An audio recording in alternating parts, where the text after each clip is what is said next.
కాకపోతే ప్రస్తుతం నానున్న పరిస్థితిని నువ్వు కూడా అర్థం చేసుకోవాలి. అయినా నీ కూతురి మీద నీకు నమ్మకం లేదా? నా శక్తి సామర్థ్యాల మీద నీకు నమ్మకం కలగట్లేదా?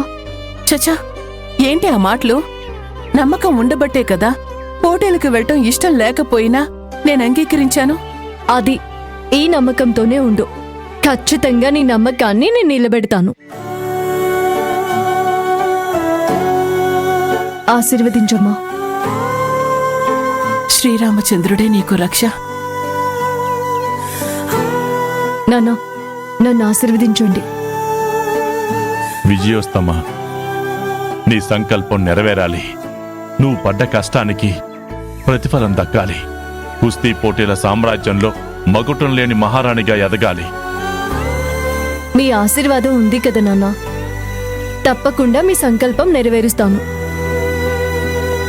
ఆల్ ది బెస్ట్ అక్క. Thank you puri. Thank you Lalli. హారతి తీసుకోవే, కొండెక్కేలా ఉంది.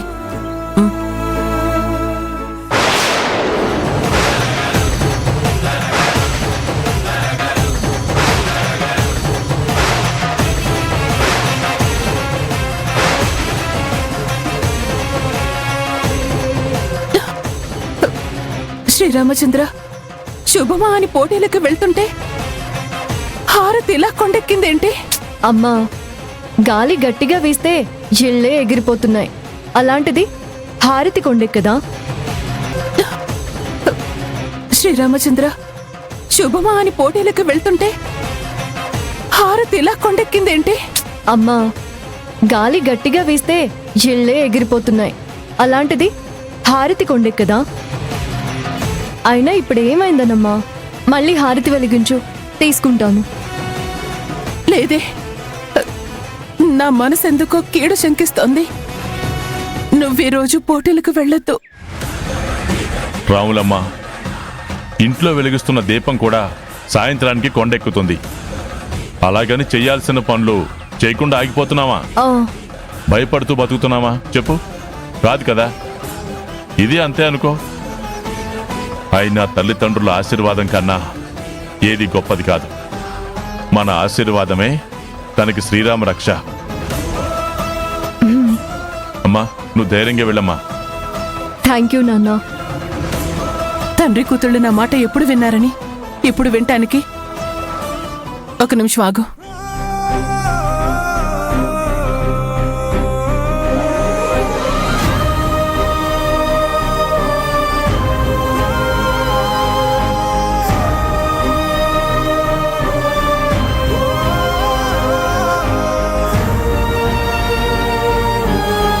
వస్తానమ్మా. బాయ్ నాన్న. కళ్యాణి, ఏంటమ్మా?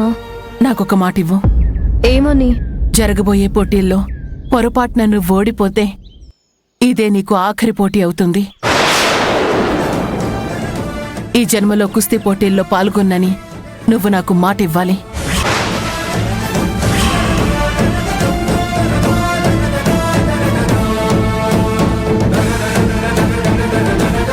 అమ్మా, అవునే, ఆ ప్రమాదకరమైన పోటీలకు వెళ్ళటం ఇష్టం లేకపోయినా కేవలం మీ నాన్నకి ఆపరేషన్ చేస్తాను అన్న మాటకి కట్టుబడి నువ్వు పోటీలకి వెళ్ళటానికి ఒప్పుకున్నాను. పొరపాటున అక్కడ పోటీల్లో ఓడిపోతే కుస్తీ పోటీల్లో రారాజుగా ఎదిగిన మీ నాన్న పేరు ప్రతిష్టలు, పరువు, మర్యాదలు మంటగలిసిపోతాయి కళ్యాణి. ఇంకోసారి నువ్వు పోటీల్లో పాల్గొనడానికి అర్హత కోల్పోతావు. అందుకే మాటిమ్మంటున్నాను. అలా మాటిస్తేనే పంపిస్తాను. రాములమ్మ, అసలు నువ్వేం మాట్లాడుతున్నావో నీకన్నా అర్థమవుతుందా? పోటీలన్న తర్వాత గెలుపోటములు సహజం. ఆ మాటకొస్తే నేనెన్నిసార్లు ఓడిపోలేదు? అదంతా నాకు అనవసరమండి. సీతయ్య కూతురు పోటీలకు వెళ్లి ఎవరి చేతుల్లోనో ఓడిపోయిందంట అని నలుగురు చెప్పుకుంటే మీ భార్యగా నేను భరించలేను. చెప్పు కళ్యాణి, మాట ఇస్తావా, ఆగిపోతావా?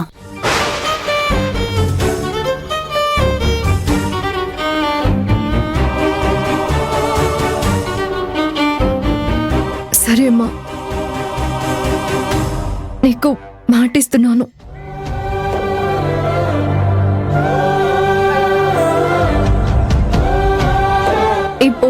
గనుక నేను పొరపాటున ఓడిపోతే ఇంకా జీవితంలో కుస్తీ పోటీల్లో పాల్గొనను. సరేనా? సరే, క్షేమంగా వెళ్ళి విజయంతో తిరిగిరా. థ్యాంక్స్ అమ్మా. ఈరోజు బేబమ్మ వాళ్ళ ఇంట్లో కాస్త పనుంది. ఆ పనులు చూసుకున్న తర్వాత పోటీకి వెళ్తాను. సరేలే, జాగ్రత్త. మ్మ్.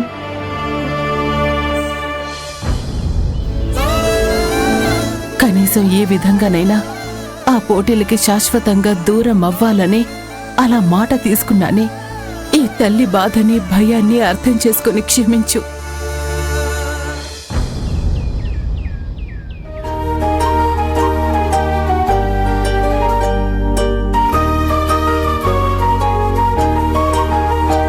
బాయ్ అమ్మా.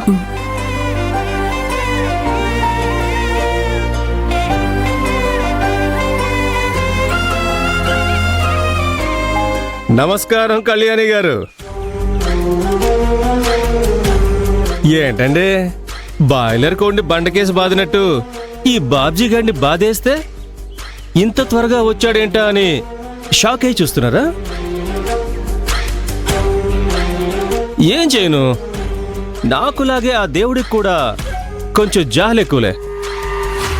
అందుకే నువ్వు తోడక తోడ మెడకు మెడ ఇరిసేసినా తొందరగా కోలుకొని తిరిగి వచ్చేసా. అలా ఇన్ని రోజులు గ్యాప్ వచ్చేసింది. ఏమనుకోవద్దే. పాపి చిరాయివు అంటారు. నువ్వు పరమ పాపాత్ముడివి కదా, అందుకే చావు తప్పి కన్ను లొట్టపోయినా సిగ్గు లేకుండా మళ్ళీ నా ఇంటి ముందుకొచ్చావు. మరి అదే కావడి అంటే. మీ ముగ్గురేమన్నా నా అత్త కూతుర్లా ఎగురుకుంటూ వచ్చేయడానికి? నీ చెల్లి నా దగ్గర 50,000 అప్పు చేసింది. ఆ విషయం గుర్తుందా? లేదంటే ఆ బాబ్జీ గారు ఎలాగో హాస్పిటల్లో చస్తాడులే అని అప్పు గురించి మర్చిపోయారా? నీకులాగా మేమేమి నీతి తక్కువ వెదవలం కాదు, చేసిన అప్పు గురించి మర్చిపోవడానికి. ఓ, అయితే నీకు కూడా నాలాగే జాలి ఎక్కువే. సరే సరే, మరి 50,000 అప్పు తీరుస్తున్నావా లేదంటే నీ చెల్లెల్ని పనికి పంపిస్తున్నావా? ఇప్పుడు మా దగ్గర డబ్బులు లేవు. కొన్ని రోజులు గడువివ్వండి, మీ అప్పు ఖచ్చితంగా తీరుస్తాం. ఏహ, నువ్వేదో చెప్పాలనుకుంటావు, ఒక్క ముక్క అర్థం కాదు కళ్యాణి.